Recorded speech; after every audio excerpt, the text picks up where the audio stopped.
नबी के अपने घर में नबी जैसा कोई न था, और जो नबी जैसे थे नासिर अब्बास पर एतराज न कर, 10वीं जमात की किताब को जाके खोल के पढ़, बिरादर हुड का मजमून पढ़, जिसका तर्जुमा है मुआखात कायम की। पैगंबर ने एक जैसों का भाई बनाया। मस्जिद नबवी की तामीर के बाद पैगंबर ने जोड़े बनाए, एक जैसों का भाई बनाया, जिनकी सीरत मिलती थी, जिनका किरदार मिलता था, जिनकी सूरत मिलती थी, जिनके मंसूबे मिलते थे, जिनका अकीदा मिलता था, नबी ने उनको उनका भाई बनाया।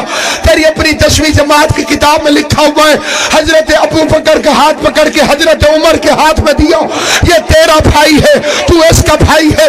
सलमान का हाथ पकड़ के अबू जर के हाथ में दिया, ये तेरा भाई है, तू इसका भाई है। अम्मार का हाथ पकड़ के मिकदाद के हाथ में दिया, ये तेरा भाई है, तू इसका भाई है। लिखा है मस्जिद के कोने में अबू तालिब का बेटा अली बैठकर रो रहा था। पैगंबर ने आके पूछा, व्हाट्स हैपेंड, क्यों रो रहे हो?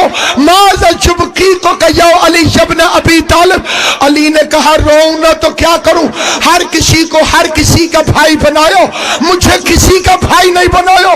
नबी ने अली को उठाया, मट्टी को झाड़ा, माथे को चूम के कहा, अगर इनमें कोई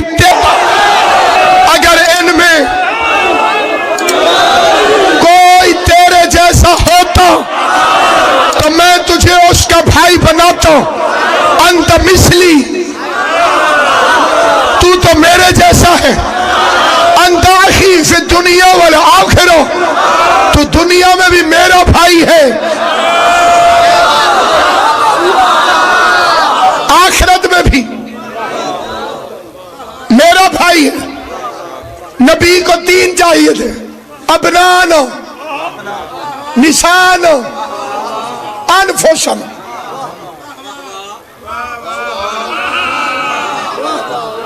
तीनों मुस्तफा ने अली के घर से लिए। अबनाना अली के घर से, निशान अली के घर से, अनफुसन अली के घर से। शियों से तुम्हारी लड़ाई बनती नहीं, लड़ना है तो अल्लाह से लड़ो। उसने 2 लफ्ज़ और क्यों नहीं कह दिए, असहाबना व असहाबकुम व अज़वाजना व अज़वाजकुम। फिर शिया ना मानते तो आपका लड़ने का हक था। ये था ऑफिशियल डेलीगेशन, सरकारी वफद, इसमें प्राइवेट बंदों की गुंजाइश न थी, और तीनों नबी के पास नहीं थे। ये ज़ौफ़ लेकर रिसालत शफा खाने ज़हरा में आई। बस में लगी, ये ज़ौफ़ लेकर रिसालत शफा खाने ज़हरा में आई। या रसूल अल्लाह किसी हकीम के पास जाए, क्या मुझे बतूल की चादर के अलावा सुकून मिलता ही नहीं? रहमत लिल आलमीन सुकून ढूंढने सैयदा के पास आया, जो इशारा समझते हो इधर उधर नहीं देखते हो, फिक्रा कह रहा हूं। मरीज को ज़हरा ने चादर उड़ा दी, चादर उड़ा के बतूल ने नुस्खे भेजना शुरू कर दिए। सलामत रहो, आबाद और शाद रहो। जब फजाइल ज़हरा पे हैरान नहीं होते हो, खुदा तुम्हें सलामत रखे। पैगंबर को ज़ौफ़ दूर करने के लिए चादर उठाने के बाद कायनात की सबसे बड़ी हकीमा ने नुस्खे भेजना शुरू कर दिए। पहले हसन को भेजा, फिर हुसैन आया। चादर के बाहर खड़े होकर हुसैन कहते हैं, नाना इजाजत है मैं अंदर आ जाऊं? मैं इस फिक्रे में इतने अरसे तक फिरा रहा है। हुसैन का मिजाज तो जानते हो, हुसैन मिजाज का बादशाह है। ये अल्लाह की नमाज में, रसूल की मस्जिद में मोहम्मद भी पोस्ट पे बैठने की इजाजत नहीं लेता। जिसे शक हो वो चुप रहे। मैं कायनात में कोई कहे कि रसूल खुदा की मस्जिद में अल्लाह की नमाज के दौरान हुसैन ने कहा नाना आप अल्लाह की नमाज पढ़ रहे हैं, इजाजत है मैं आपकी पोस्ट में बैठ जाऊं। जो नमाज की हालत में मोहम्मद मुस्तफा की पोस्ट पर बगैर इजाजत के बैठ जाता है, वो बतूल की चादर के बाहर खड़े होकर मुस्तफा से पूछ रहा था इजाजत है मैं अंदर आ जाऊं। पता चला मोहम्मद की मस्जिद और है, सहरा की चादर।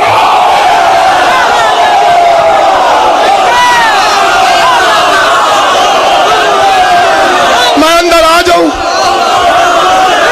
मैं अंदर आ जाऊं। उसके बाद अली है, आखिर में मालिक नहीं, सदर जलसा आई, मालिक ततहीर आई, हिजाब वहदत आई, कायनात के रोजी रसा को रोटियां पका के खिलाने वाली आई। ज़हरा ने कदम रखा, जिब्रील की आंखें चुंधिया गई। तड़प के पूछता चादर में कौन है? जवाब आया हम फातिमा दा व अबूहा व बालुहा व बनुहा।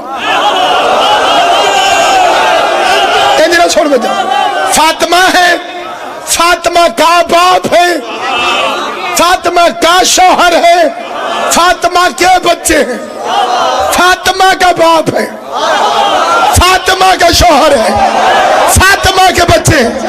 बंदे मर गए रसूल से रिश्तेदारियां कर करके।